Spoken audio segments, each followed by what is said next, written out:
Hello, my name is Adam Nelson. I am what you would call an undecided when it comes to religion. I spent most of my childhood growing up with Christianity as the basis of my religion. I spent many years in church. I was highly involved in a lot of different things. But as I grew up in it, I came across some uncertainties and things that just didn't add up. Many times I would try to understand what I was being told. Many times things are spoke over the pulpit that just to believe it, receive it, you know. And I started to question some of that stuff because some of it just didn't add up with what I was actually truly experiencing in my life. For example, people were telling us that, you know, all you have to do is believe and you'll be healed. All you have to do is accept and you'll be, you know, it's your belief that's the reason why you're not being healed. You just need to grab your healing. And I watched good men die. Brother Jimmy Cotton was one of them. My good friend and good worship leader at our church, his name was Ken Solom. He still died of cancer. And I found myself going, well, wait a minute. I'm being told one thing, but on the other hand, I'm experiencing something completely different. And so I started to have almost a breakdown of my own understanding. I started to realize, what stuff am I just accepting, just believing, just because I'm told to? And then I started to actually look at the people who were in charge, the people who were leaders. They were once young like me, and I'm not young anymore, but I was young, and they were taught the same stuff, and they have been passing it on from generation to generation to generation. And then as I look at the scope of the entire world and all the different religions that exist out there, whether it's Buddhism, whether it's Islam, whether it's Christianity, whether it's some other subculture religion, I start to realize that they're all passed down from generation to generation. That's why they all still exist to some form. And I started to realize that at the heart of all these religions, there still are people. And there are things that I do agree with that came from Christianity, and not just from Christianity, but just I see throughout the world and in different religions.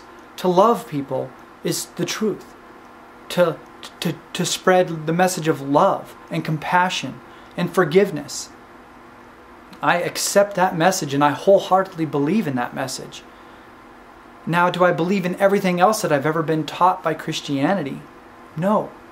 And I would hope that not everybody would just accept everything they've been told by some pastor, because many times that pastor is just trying to somehow get his points across and trying to keep his job and trying to keep the machine going, trying to keep everything going.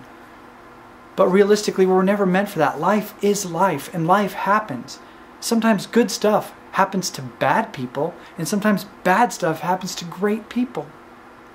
And as I try to acknowledge all this information and try to pile it in, I start to realize that there's just inconsistencies within all religions.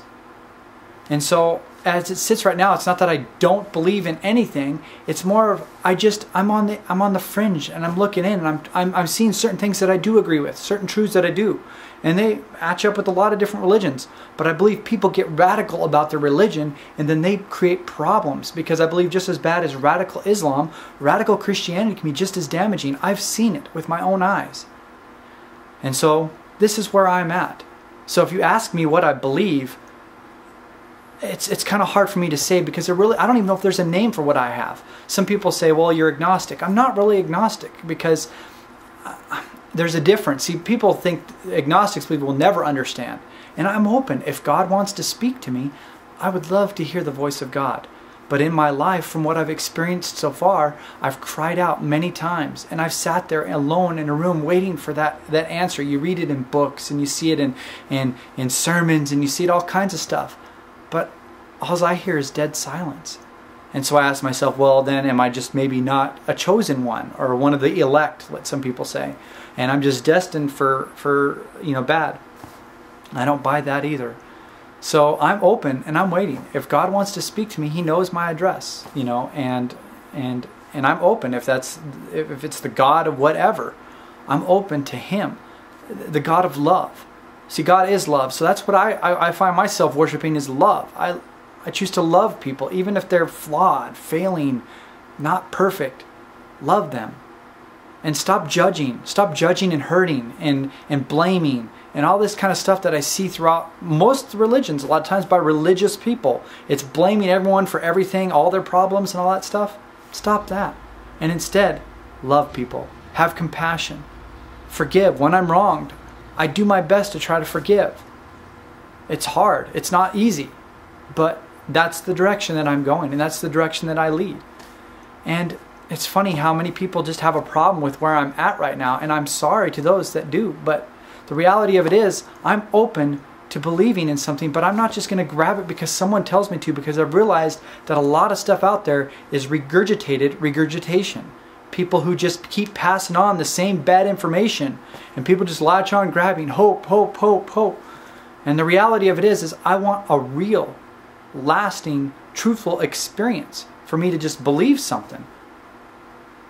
So that's where I'm at. And thank you for listening to me, and I hope this gives you all a better understanding of where I sit.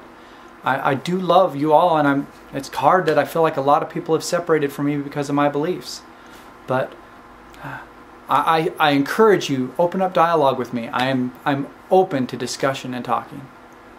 With love, we'll see y'all later.